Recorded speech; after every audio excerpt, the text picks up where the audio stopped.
처벌법 시행을 일주일 앞두고 포스코 포항제철소에서 40대 하청업체 직원이 숨지는 사고가 났습니다. 이 직원은 가동 중인 대형 설비에 끼어 숨졌는데 안전조치 위반 논란이 제기됩니다. 원자력안전위원회가 국내 원전에 대한 안전설비 실태를 조사한 결과 250건의 부적합 불일치 사례를 확인했습니다. 과징금 부과는 물론 사법기관에 정식 수사를 맡겨야 한다는 의견까지 나와 처분 결과가 주목됩니다. 여러분 안녕하십니까? 포항 MBC 뉴스데스크입니다. 중대재해처벌법 시행을 꼭 일주일 앞두고 포스코 포항제철소에서 하청업체 노동자가 또 일하다 숨졌습니다. 움직이는 설비와 벽체 사이 몸이 꼈는데요. 기계를 멈추고 작업해야 한다는 원칙은 지켜지지 않았습니다. 배현정 기자입니다. 포스코 포항제철소 코크스 3공장. 오늘 오전 9시 40분쯤 하청업체 직원 40살 장모 씨가 코크스 오븐에 석탄을 주입하는 장입차와 벽체 사이 13cm 공간에 몸이 껴 숨졌습니다. 그 응급차 그 기사들 얘기로는 그냥 끼어가지고 가슴하고 머리가 이렇게 함몰됐다 하더라고요. 사고 당시 장 씨는 동료들과 배관에 보온 덮개를 씌우는 정비 작업을 하고 있었지만 바로 옆 장입차는 멈추지 않은 채 가동됐습니다. 작업은 총 7분이 투입이 됐는데 각자 흩어져서 2인 1조로 작업한 것으로 알고 있습니다. 포스코는 지난해 2월 이딴 산재 사고로 비난 여론이 커지자 6대 긴급 안전조치를 발표했는데 여기에는 가동 중인 설비의 정비 작업을 금지한다는 내용이 포함돼 있습니다. 작업 중지를 하는 것을 국제 안전조치로 두고 있음에도 이번 작업간에 이제 보름간의 작업간에 계속해서 이 장입 장치가 가동 중이었다는 것들을 현장에서 이제 확인이. 숨진 하청업체 노동자 장 씨는 출근한 지 20일도 되지 않았습니다. 한 달도 안 됐어요. 이제 보름 됐는데 보름 되신 분한테 그 위험한 그 3층에 그 코코스 3층에 그 오븐 열리고 하면 대차가 이렇게 막 움직이고 해요. 포스코 최정우 회장은 고인과 유가족께 사과하고 재발 방지 등 후속 조치에 힘쓰겠다고 밝혔습니다. 포스코에서는 최근 4년간 산재로 24명의 노동자가 목숨을 잃었으며 2017년부터 3년간 5차례나 발생한 산재를 제때 보고하지 않아 중대재해 사업장으로 처벌받았습니다. MBC 뉴스 배현정입니다. 중대재해처벌법 시행을 일주일 앞둔 오늘 김부겸 국무총리는 안전불감증과 후진적인 안전관리는 반드시 없어져야 할 적폐라고 강조했습니다. 김 총리는 오늘 국정현안 점검조정회의에서 근로자와 시민을 보호해야 하는 것은 기업과 정부가 마땅히 지켜야 하는 책무이고 처벌 강화는 최소한의 불가피한 조치라는 점도 분명히 한다며 이같이 밝혔습니다.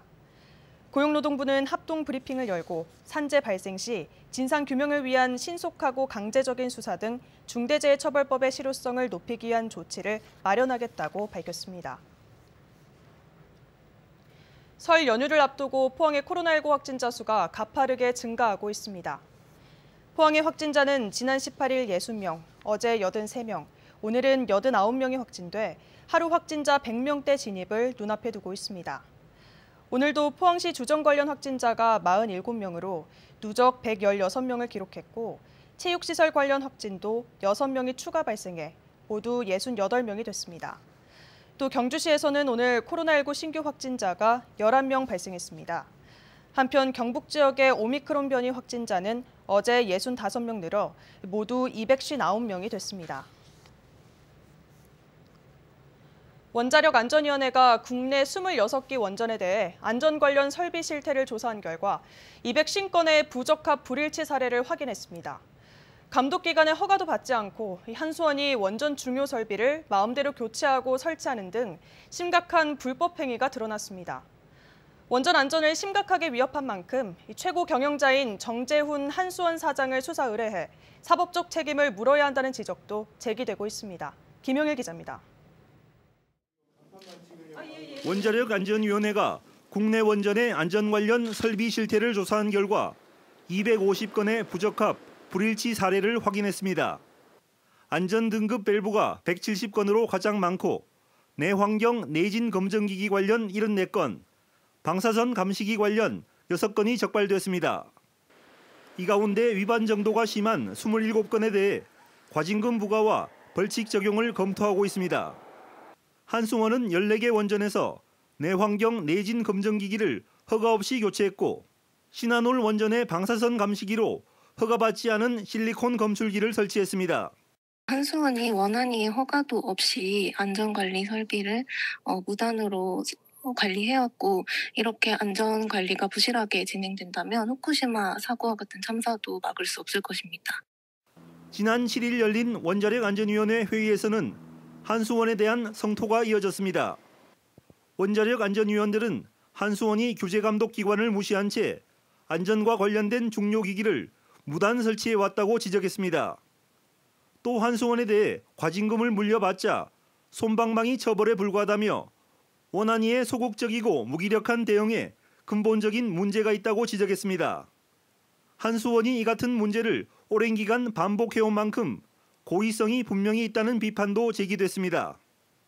특히 후쿠시마 원전 참사에서 보여지듯 원전 안전은 한 국가의 운명이 걸린 문제여서 최고 경영자인 정재훈 한수원 사장에 대해 사법적인 책임을 물어야 한다는 지적도 제기되고 있습니다. 원전을 안전 중심으로 경영하지 않고 돈 버는 중심으로 경영을 했다는 반증이거든요. 그렇기 때문에 최고 경영자가 이거는 책임을 져야 될 사항입니다. 원자력안전위원회는 한수원의 불법 행위에 고의성이 있는지 여부를 가리기 위해 사법기관에 수사를 의뢰할 방침이어서 결과에 관심이 모아지고 있습니다. MBC 뉴스 김형일입니다. 환경부는 지난 한 해 동안 지자체의 단속 실적이 낮은 지역인 포항시 포항철강산업단지와 평택시 포승 국가산업단지 등에 247개 사업장을 대상으로 직접 단속한 결과 200개 사업장에서 278건의 위반 행위를 적발했다고 밝혔습니다. 대기 환경과 관련한 위반 행위는 신고되지 않은 대기오염 물질을 배출하거나 배출 시설의 인허가를 부적정하게 받은 경우, 배출 및 방지 시설을 고장난 채로 부적정하게 관리한 경우가 대부분이었습니다. 환경부는 적발된 200개 사업장에 대해 경상북도 등 관할 지자체에 행정처분과 과태료 처분을 요청하고 위반 내용이 엄중한 33개 사업장은 고발 조치하거나 직접 수사한 뒤 검찰에 송치할 방침입니다. 경주시는 2022년 환경오염물질 배출업소 통합지도 점검을 실시한다고 밝혔습니다. 대기 배출 사업장과 폐수 배출 사업장 340곳을 대상으로 무허가 배출 시설 설치 여부와 배출 허용 기준 준수 여부를 점검합니다. 한편 경주시는 지난해 오염물질 배출 위반 사업장 53곳을 적발해 고발 및 행정처분하고 과태료 3,380만 원을 부과했습니다. 경주시는 신라 왕경의 핵심 유적 복원 정비 사업의 하나인 동궁과 월지 환경 개선 사업을 올해 추진한다고 밝혔습니다. 동궁과 월지 탐방로 등 관람 환경을 개선하고 전통 단청 정비 사업과 홍보관 리모델링 사업 등을 올해 상반기 완료할 예정입니다. 한편 동궁과 월지에는 매년 200만 병이 찾고 있는데 관람 편의가 크게 향상될 것으로 기대됩니다.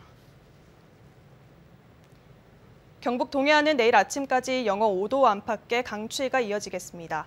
낮부터는 추위가 풀리면서 주말까지 비교적 온화하겠습니다. 조주경 기상캐스터입니다. 어느덧 겨울의 마지막 절기 대한입니다. 강추위는 내일 낮부터 점차 풀릴 전망인데요. 경주의 아침 기온은 내일 영하 8도까지 뚝 떨어지면서 여전히 춥겠습니다. 따뜻하게 입고 나오셔야겠습니다. 포항과 경주에 내려져 있던 건조경보는 건조주의보로 특보가 완화됐습니다.